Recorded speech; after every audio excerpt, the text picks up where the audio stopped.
The ship groaned, the ice tightened, the creaking of the hull echoed through the frozen expanse, a haunting reminder of our precarious situation. Each sound was a testament to the immense pressure exerted by the ice, threatening to crush our vessel. The once mighty ship, built to withstand the harshest conditions, now seemed fragile and vulnerable. The ice was relentless, an unyielding force of nature that showed no mercy. We could feel the cold seeping into our bones, a chilling reminder of the unforgiving environment we had ventured into. The vast white wilderness stretched out in every direction, a desolate and inhospitable landscape that seemed to mock our presence. Our world shrunk to the size of our fear. We were trapped. The vastness of the Antarctic, once a symbol of boundless adventure, had now become a claustrophobic prison.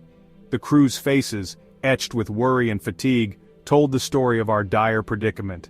Every day, the ice seemed to close in tighter, as if it were a living entity determined to consume us. The sense of isolation was overwhelming, with no sign of rescue or escape. We were at the mercy of the elements, and the elements were merciless, not in some loose, drifting ice floe. This was a solid, unyielding mass that held us captive. The ice was a formidable adversary, its strength and resilience unmatched. We had underestimated its power, and now we were paying the price. The ship, once a beacon of hope and exploration, was now a symbol of our entrapment. The realization that we were truly stuck began to sink in, and with it came a sense of dread that was hard to shake. This was the real deal. The Antarctic ice was not something to be taken lightly. It was a force of nature that demanded respect and caution. We had come prepared, or so we thought, but nothing could have truly prepared us for the reality of being trapped in this frozen wasteland. The ice was a living, breathing entity, constantly shifting and changing, always ready to remind us of its dominance. It was a humbling experience, one that made us acutely aware of our own insignificance in the face of such raw power. Antarctic ice, miles thick, had us in its grip. 100 days. 100 days of relentless cold, of battling the elements, of facing the unknown. Each day felt like an eternity, the passage of time marked only by the changing light and the ever-present cold.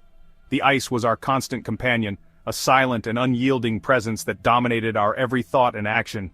We had to find ways to keep our spirits up, to maintain hope in the face of such overwhelming odds. It was a test of endurance, both physical and mental, and we had no choice but to rise to the challenge. 100 days of ice, cold, and the unknown. The unknown was perhaps the most daunting aspect of our ordeal. We had no way of knowing when or if we would be able to break free from the ice. The uncertainty weighed heavily on us, a constant reminder of our vulnerability. The cold was relentless, seeping into every corner of the ship, making even the simplest tasks a challenge. We had to find ways to stay warm, to keep our bodies and minds functioning in the face of such extreme conditions. It was a battle for survival, and we were determined to win. We had come seeking adventure, to touch the raw beauty of Antarctica. The allure of the unknown had drawn us here, the promise of discovery and exploration. We had dreamed of standing on the edge of the world, of experiencing the majesty of this untouched wilderness. But now, those dreams seemed distant and unattainable. The reality of our situation had set in, and with it came a sense of disillusionment. The beauty we had sought was now a source of torment, a reminder of the harsh and unforgiving nature of this land. Now, beauty felt like a cruel joke. The stark, desolate landscape that had once inspired awe now seemed menacing and hostile. The ice, which had once sparkled in the sunlight, now felt like a prison. The weather was unpredictable, shifting from calm to stormy in an instant, adding to the sense of unease. We had to constantly be on guard, ready to face whatever challenges came our way. The beauty of Antarctica was undeniable, but it was a beauty that came with a heavy price. The sun, a pale ghost in the sky, offered little warmth. It was a distant and indifferent presence, casting a weak and feeble light over the frozen landscape. The days were short, and the nights were long and cold. The sun's rays, when they did appear, were a fleeting comfort, quickly swallowed up by the encroaching darkness. We had to find our own sources of warmth and light to keep the darkness at bay. It was a constant struggle, but one that we were determined to endure. Our ship, once a symbol of human ingenuity, was now a prisoner. It had carried us to the ends of the earth, but now it was as trapped as we were. The ice had claimed it, and there was little we could do but wait and hope. The ship was our lifeline, our only connection to the outside world, and we had to do everything in our power to protect it. We had to keep it running, to maintain its systems, to ensure that it could withstand the relentless pressure of the ice. It was a daunting task, but one that we faced with determination and resolve. We were not ready to give up, not yet. The Antarctic had tested us, but we were determined to survive. We set sail with hearts full of anticipation. The journey ahead was daunting, but the excitement in the air was palpable. Each member of the crew had their own reasons for embarking on this expedition, but we were united by a common goal: to explore the uncharted territories of the southernmost continent. Antarctica called to us, a siren song of ice and wonder. The vast, untouched wilderness promised both beauty and danger.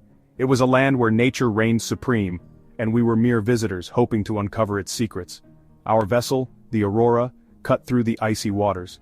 Named after the ethereal lights that dance in polar skies, the Aurora was our beacon of hope and resilience. Every creak and groan of the ship was a reminder of the challenges we faced, but also of the strength and determination that drove us forward. We were prepared. The best gear, supplies for months. Every detail had been meticulously planned. From the food we ate to the equipment we used, everything was chosen to ensure our survival in the harshest of conditions. The weight of our mission was heavy, but so was our resolve. We were veterans of many expeditions. Each of us had faced the unknown before, but Antarctica was different. It was the ultimate test of our skills and endurance. The stories of those who had come before us, of triumphs and tragedies, echoed in our minds, reminding us of the thin line between success and failure. But nothing could truly prepare us for the raw power of Antarctica. The storms were fierce, the winds howled like banshees, and the cold was a biting, relentless force. It was a place where the elements ruled, and we had to respect their might. The early days were filled with awe. Every sunrise painted the sky in hues of pink and gold, reflecting off the pristine ice. The landscape was a canvas of white and blue, stretching endlessly in every direction. It was a sight that humbled us, reminding us of our smallness in the grand scheme of things. Towering icebergs, sculpted by the wind, these natural giants stood as silent sentinels, guarding the secrets of the deep. Each one was unique, a masterpiece of nature's artistry. We marveled at their beauty, but also respected their potential danger. Penguins, awkward on land, graceful in the water. These charming creatures were a source of endless fascination. We watched them waddle clumsily across the ice only to transform into agile swimmers once they hit the water. Their resilience and adaptability were lessons in survival. We felt like the first humans to witness such pristine beauty. Every moment was a discovery, every sight a revelation. The untouched wilderness of Antarctica was a testament to the power and majesty of nature, and we were privileged to be its witnesses. But the ice had other plans. As the days passed, the ice began to close in around us, a reminder of the ever-present dangers. It was a living, breathing entity, constantly shifting and changing. We knew that our journey was far from over, and that the true challenges were yet to come. The days grew shorter, the temperature plummeted. The ice, our constant companion, began to close in. At first it was a slow creep, then a relentless squeeze. Our world, once vast and open, shrank day by day. The cold was a living thing. It seeped into your bones, stole your breath. We worked tirelessly to keep the ship free, but the ice was relentless. We were losing the battle. As days turned into weeks, the stories of early explorers echoed in our minds. Shackleton, Mawson, their tales of bravery and suffering. They had faced the same unforgiving wilderness. Their struggles fueled our own. We read their accounts by the flickering light of our lanterns.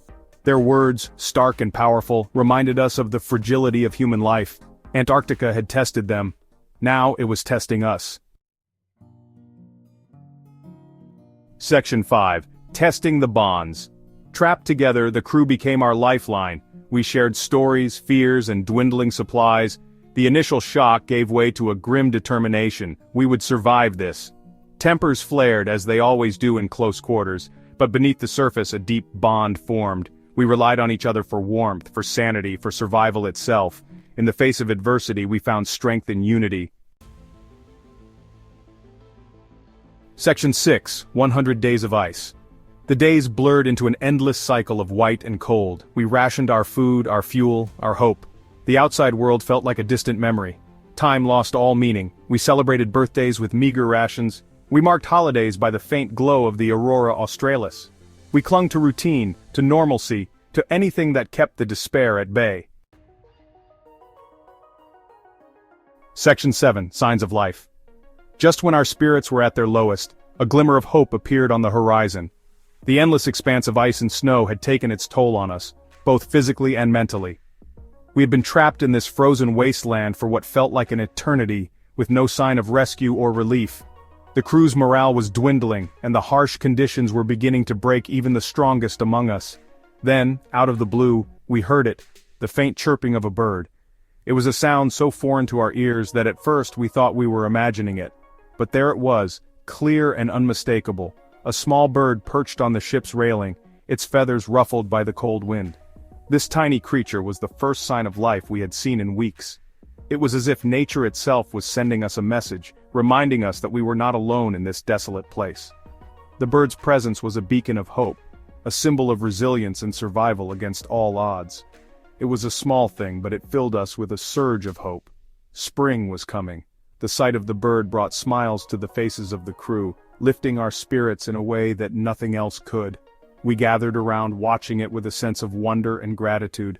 For a moment, the harsh reality of our situation seemed to fade away, replaced by a renewed sense of optimism. The ice, though still a formidable presence, showed signs of weakening. Cracks began to appear and the once solid surface started to shift and move.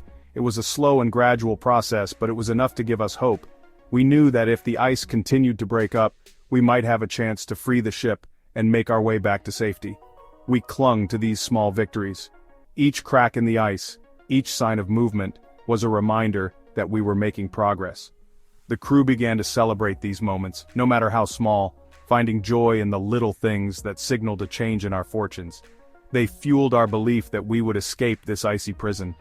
Determination and hope became our guiding lights, pushing us forward even when the odds seemed insurmountable.